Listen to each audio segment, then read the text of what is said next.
Welcome to Catch You Outdoors. I'm your host, Captain Rob Modies. Contact email is catchyoutdoors@gmail.com. The website is catchyoutdoors.com.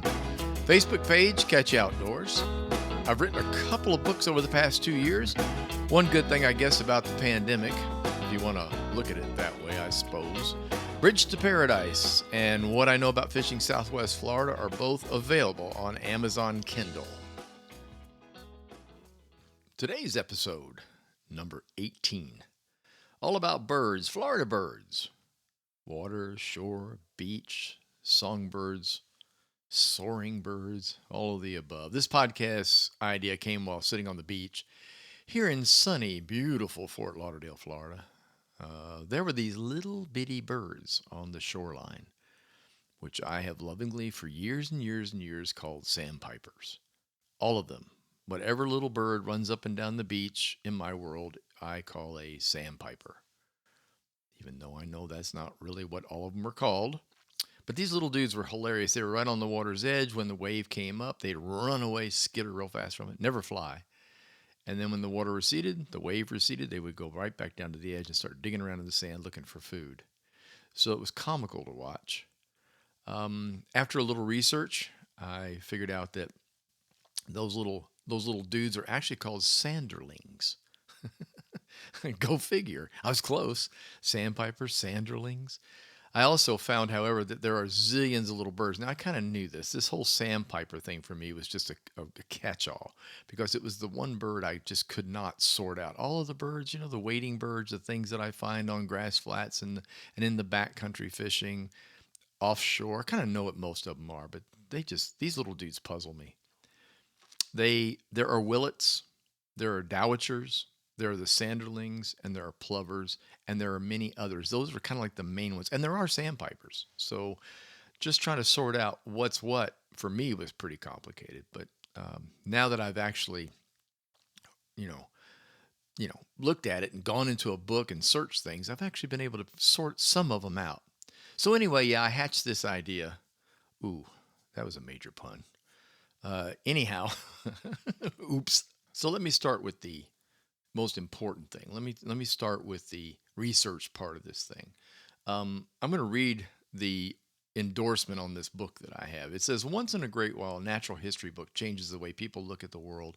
In 1938, John James Audubon's Birds of America was one.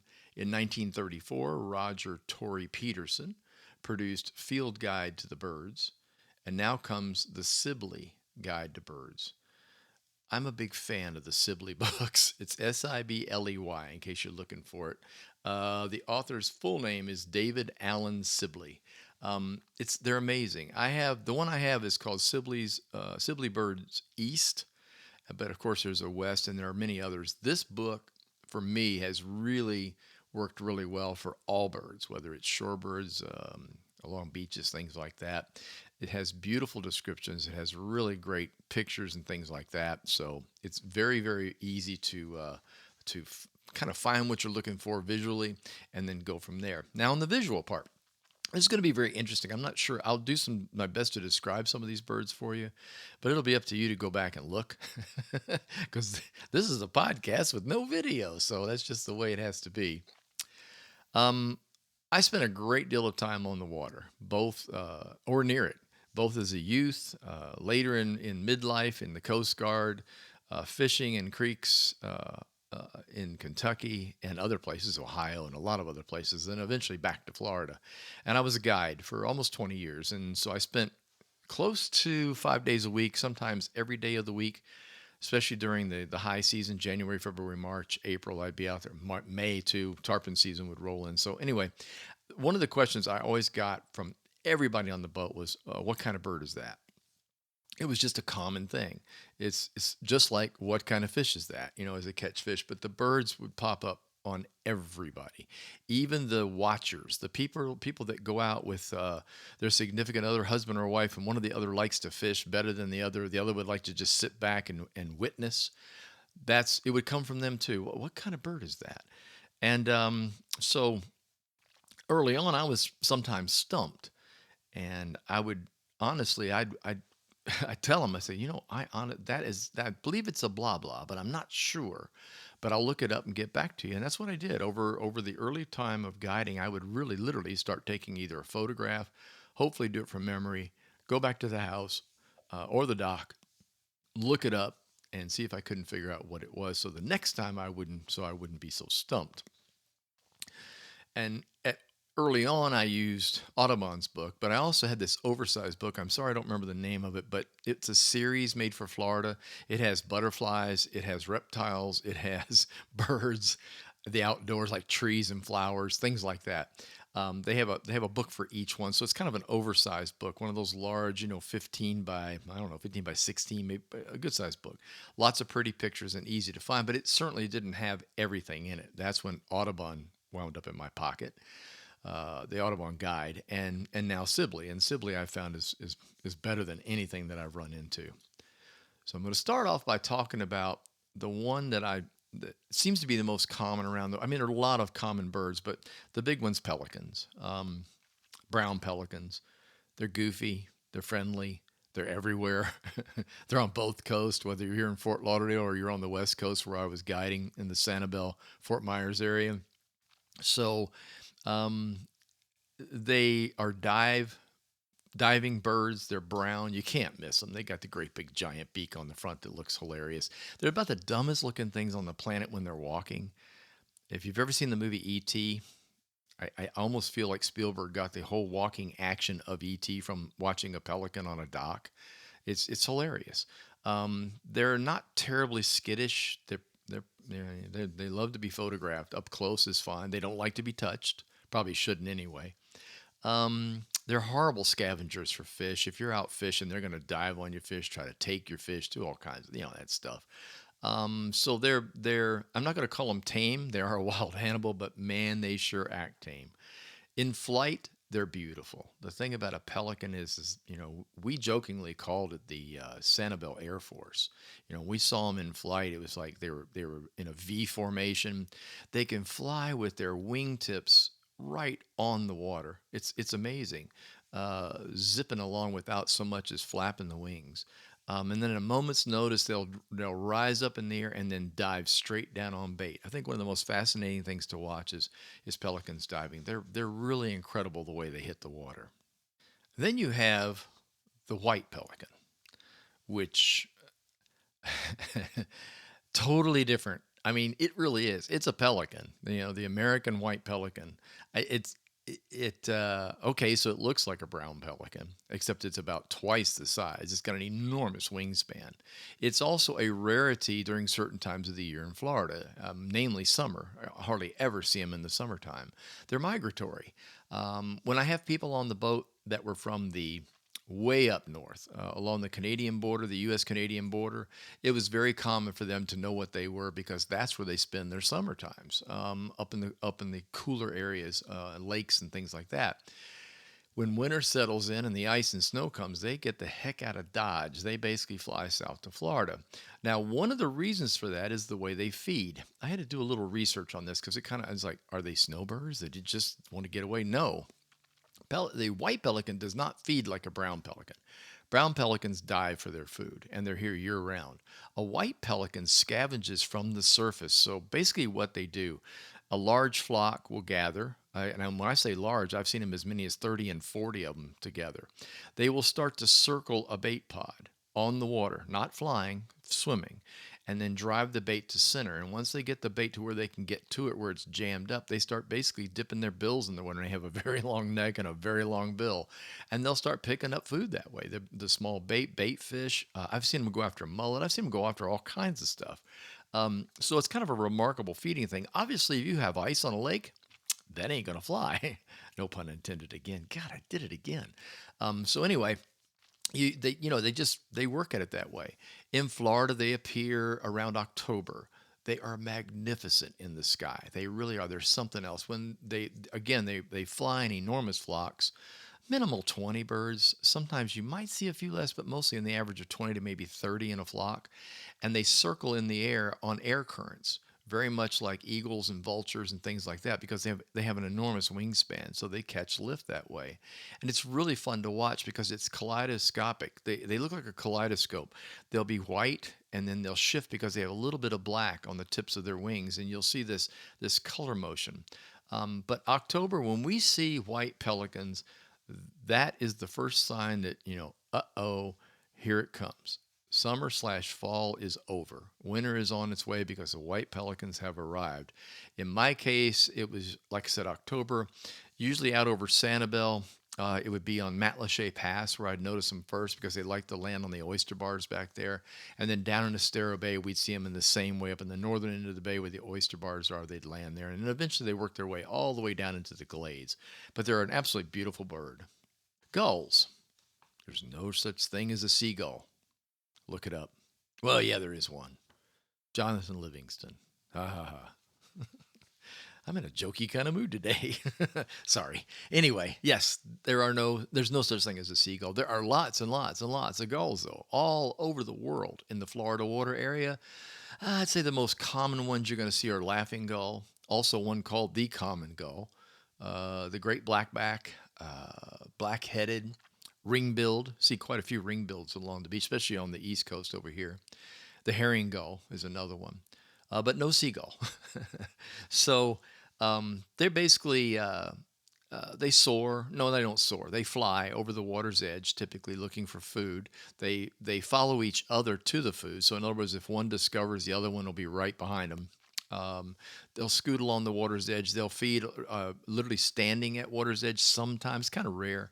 And they're horrible scavengers for people food. So if you're on the beach, please do not feed them. Don't give them bread. Don't give them crackers. Don't give them, Fritos or anything like that that they're not supposed to have. And besides that, once you do that, you're going to have 500 of them on top of you, and the neighborly people alongside you at the beach are not going to be very happy.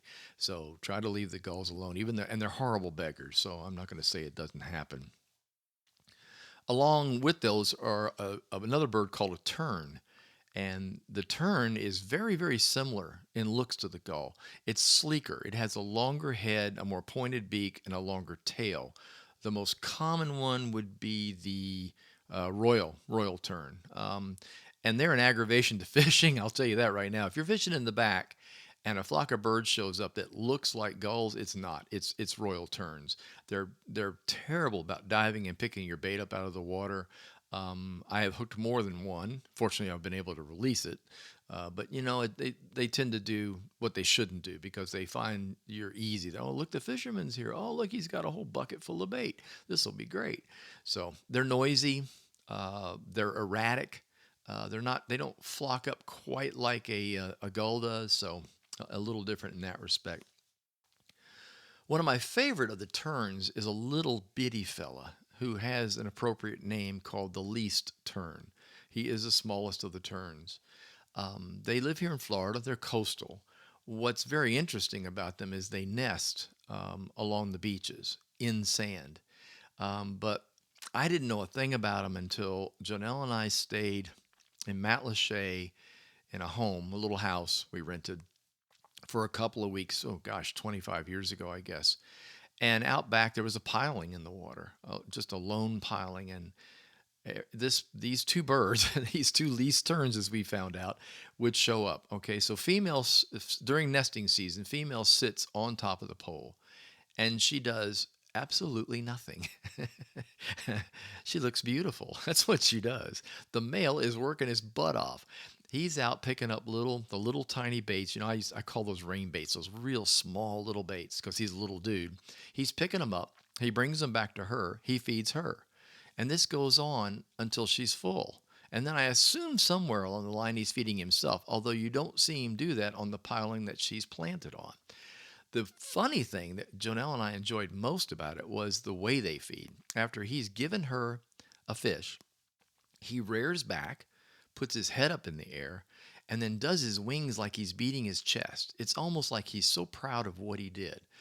I found that hilarious, and that's what attracted us to him. We would literally start watching from a balcony porch and just watch this guy say, here he comes, and he'd feed, and then he'd do his little chest pounding, and off he'd go. But beautiful little birds. You can't miss them. They're almost always in pairs.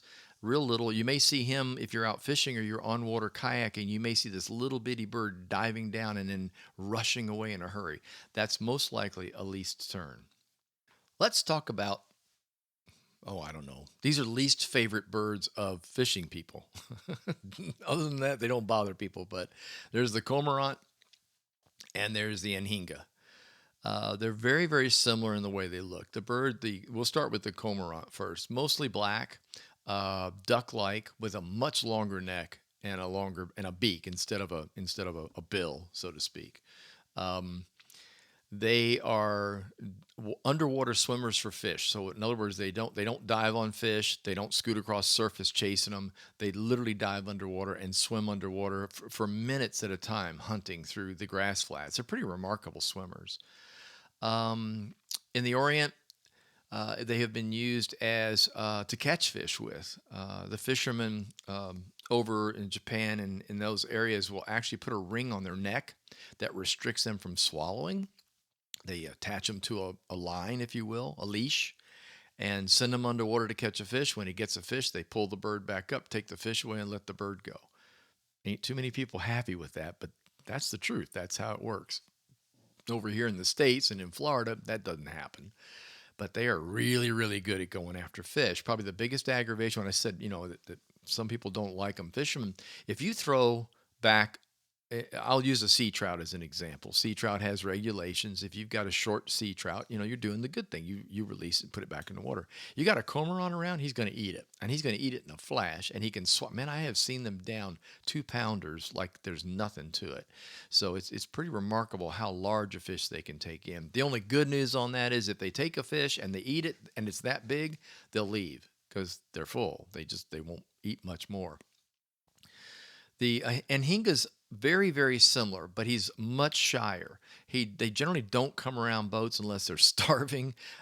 They swim differently in the water as like a duck body, but they spend a great deal. The body itself stays mostly underwater, so you just barely see the back when they're swimming.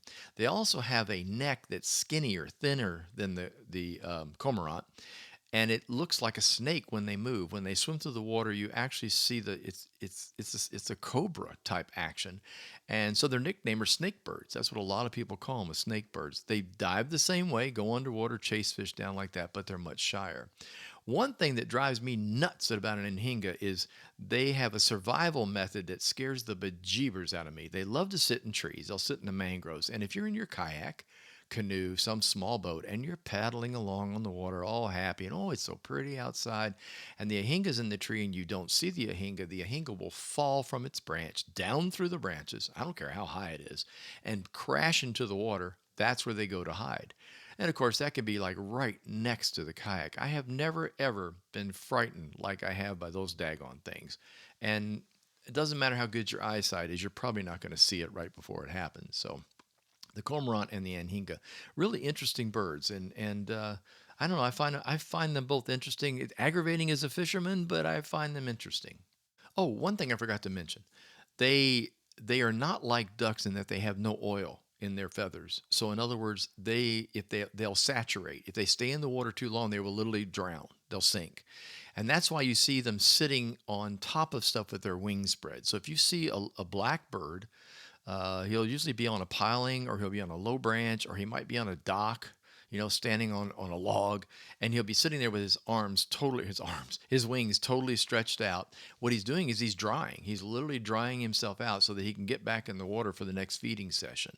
And that's true for both the cormorant and the anhinga. Ospreys and eagles. In our world, there are both.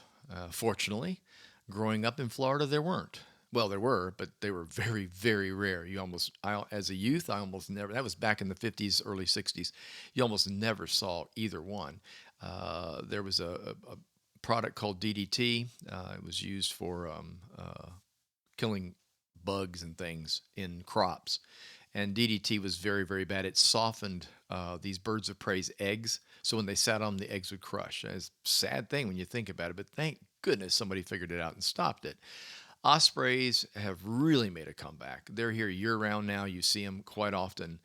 They do migrate. Some migrate out, some migrate back. A lot of times the adult will leave a nest behind and leave their young adult back there, they're a teenager, and then they'll come back to the same nest over and over again, which is kind of cool. They are fish eaters primarily. They have been known to eat other things, but that's primarily what they do. As a fishing guide, I love them. If I saw them over the top of a flat, I was going to go fish there because I know that if an osprey is circling that flat and searching for food, obviously there's fish there. And while he eats smaller things, typically he'll get, catfish, jacks, sea trout, ladyfish, stuff like that. It still means that there's activity on that flat, so I really wouldn't pass it up. They're remarkable to watch. They are a diving bird. They don't come down and scrape the fish with talons out like an eagle does. They literally go headfirst explosively into the water, and as they hit, you'd have to watch a slow motion of this. It's crazy. Their talons come out from underneath underwater pressure, grab the fish, they pop to the surface, flap real, real hard on the surface till they can lift themselves up, and off they go with their catch. It's really without a doubt one of the coolest things I've ever seen, especially if you're in a boat and it happens right next to you. It's pretty remarkable. Eagles have also made a tremendous comeback. Our nesting season is in the winter. They show up just thick. There'll be none, and all of a sudden they're just everywhere. They show up in the fall. They start nesting. I'm gonna say about October, November. The little ones will pop out in late winter, early spring. But the population on those is also tremendously increased, and I'm very happy about that. It's wonderful to go out and see bald eagles flying and soaring over the areas where I fished. The two birds are often mistaken by someone that doesn't know either one very well. If an osprey is sitting, it has a white head and it has a grayish dark body. When it flies, it's obvious because the whole undercarriage or the underside of an osprey is kind of a white gray color. So they look like an eagle sitting or even perched sometimes depending on the angle you have, but they are considerably smaller. Now, one thing to note about eagles don't get all of their feathers. The adult colors, the beautiful blackish dark black gray body along with the white head and the white tip on the tail. Believe it or not, that doesn't fully happen for almost 4 years in most adult eagles. A lot of times you'll see an eagle out there that's kind of it's beige and brown, and they get mistaken for golden eagles a lot of time, although they're not big enough, but they do get mistaken for that. So there's this crossover there. Just look carefully. An eagle is considerably larger. That's the first thing you'll notice about the two of them. There's also a hawk that I enjoy watching in Florida quite a bit. We have all kinds of them, kestrels and red-shouldered and things like that. But one I want to mention in here with the osprey eagles is the swallowtail kite. That is, I would have to say, Janelle, and my favorite of the soaring hawk type birds, of the talon birds. It's a very interesting bird. It arrives here in the summer, so a lot of snowbirds never get to see this bird. They're mostly white and they have a V tail. Their tail is shaped like a V. They are remarkable flyers. Typically fly in pairs. One swoops and hunts like you don't see them on the beach. Okay, so let me back up. They're inland birds. You're going to see them in the case of West Coast Florida. They were usually inside of the I-75 corridor or real close to the I-75 area. They like scrub brush. They like pineland forests, things like that. So one hunts low, the other one soars above. As the one below flushes a bird out or something out, the other one grabs it. It's crazy to watch. It would happen in our backyard when we lived in Fort Myers because we had pines behind us. So it's pretty interesting. Their migration patterns are really unbelievable. If you want to go see something interesting, go look up swallowtail kite and migration. And as they leave here in late summer into the fall to go back to South America, they have set flights and they have radioed several of these birds and tracked them, and they go thousands of miles to get from spot to spot. It is really, really remarkable how far these birds fly just to migrate from South America into southern Florida. The roseate spoonbill. That's next on my list, right next to pink flamingo. I have only seen two that I can remember, two pink flamingos in the wild. One was near Estero Bay, and one was in the Florida Keys near a place called Flamingo, oddly enough. The pink flamingo is often the one that people think they see when they're actually seeing roseate spoonbills. Now, honestly, they really don't look alike other than their color. Um, Pink flamingos have long legs, tall bodies. I mean, they're an enormous bird, from head to toe, 3.5, 4 feet tall in an adult. A roseate's going to be about half that. But the color is what throws people. Not to mention the beak and the head are totally. A roseate spoonbill is a quote spoonbill. The bill looks like a spoon. Um, so they're not even the same. However, the pink, man, people see that and they go, "Oh, okay, that's good." No, it's not. They're just tuned to pink flamingo. Roseates are, I would say, quite common now. Not like they were 20 years ago or so. I had a lot of times I have a photographer with a bucket list, and he goes, "I gotta have a picture of a roseate spoonbill." Okay, well we'll go see if we can find one. And oh, I'd say half the time no. Then later in my guiding, in the mid 2000s to later 2000s, 2010, 11, 12 in there, it's got a lot easier. They started to be many more of them. A hot spot is the Ding Darling National Wildlife Refuge over on Sanibel. They migrate, a lot of them migrate in there in the wintertime. Estero Bay has a good many of them because of the flats on the north end, like Helpekny Bay, and those bays and that area have the perfect bottom and the perfect tide for them. But they're gorgeous birds. One last thought: pink flamingos are really pink. They're very kind of hot pink. Roseate spoonbills are, you guessed it, rosy. They're rose colored. It's a deeper pink. So at a distance, sometimes, like especially with a pair of binoculars, that might help you identify them. But both are beautiful birds, and really happy to see them here. Now let's talk about wading birds. The ones that hang out in the backcountry water, small waterways, creeks, drainage ditches, and of course the Everglades. They're usually around mangrove. They like to feed around mangrove, around the edges of the mangrove, right where red mangrove meets the water. There's the great white egret, tallest of the white birds, can't miss it. There's also the great blue heron, which is a bluish gray colored bird, larger than the great white egret. Then we have a little blue heron. They're almost a purplish blue. They're beautiful, just half the size of a great white. Um, Snowy egret, same size. Feathers are white, puffy, snow like, and he has bright yellow feet. You can't miss the feet.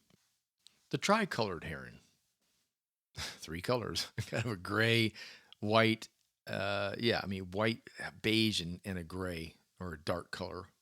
Used to be called the Louisiana heron, popular in that area, but also found in Florida. And I guess they felt that was unfair.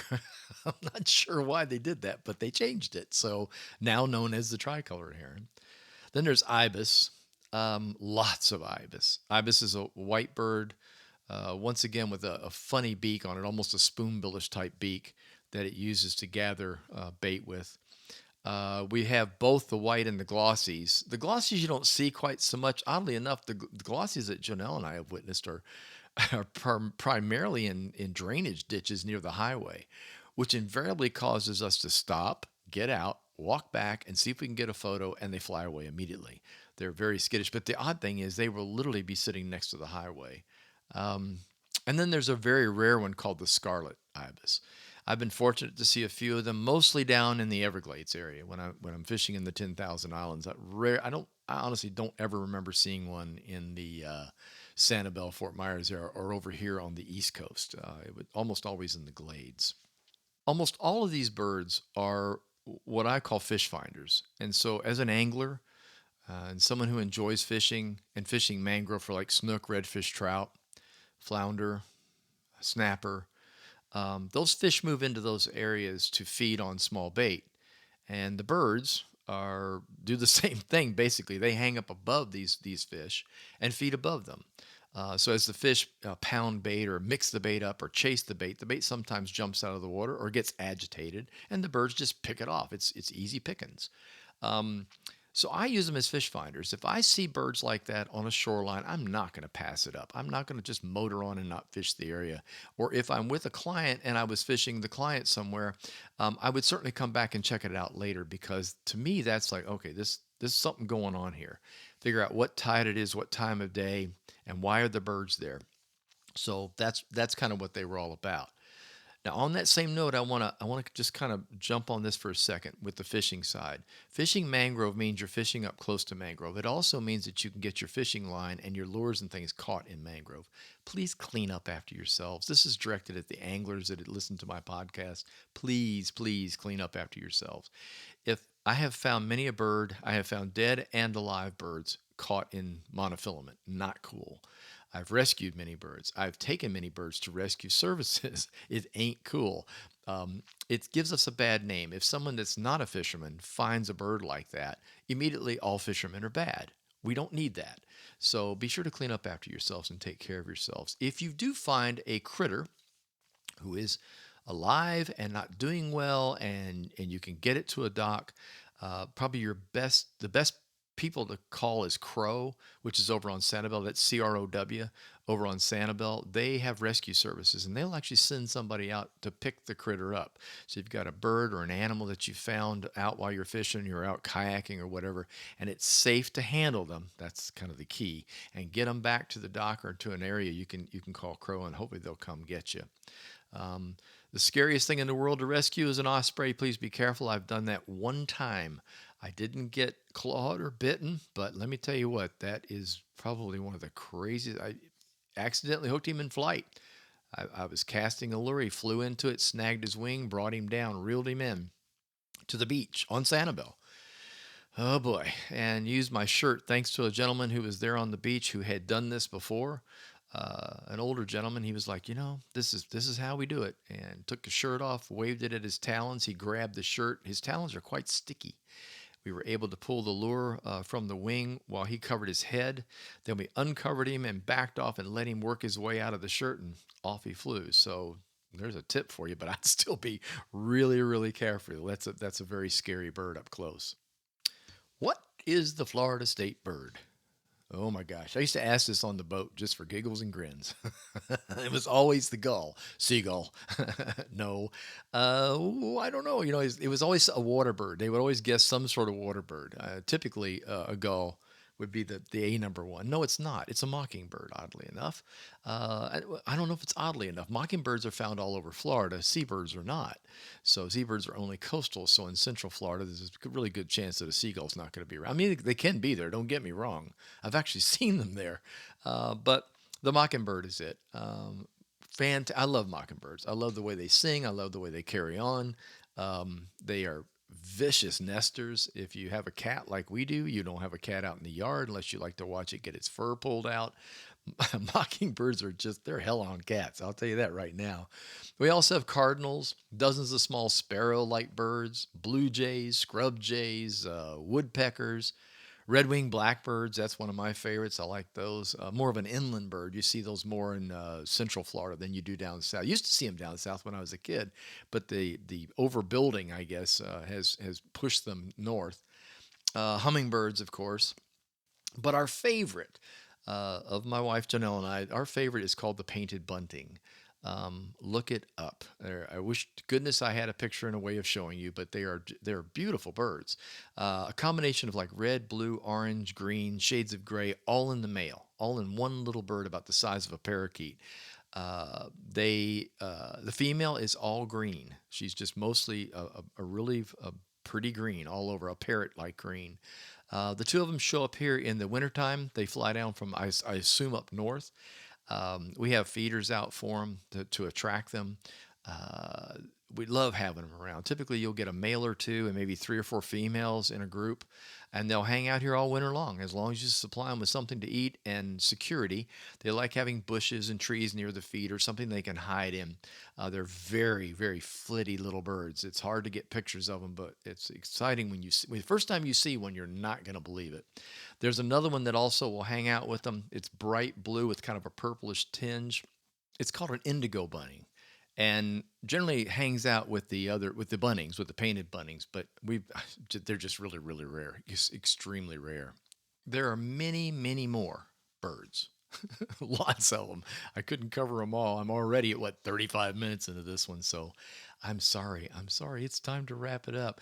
Again, check out the books that I recommended at the beginning. The Sibley Birds East is the one that I have. Be sure to check out those books if you're interested in birds and identification of birds.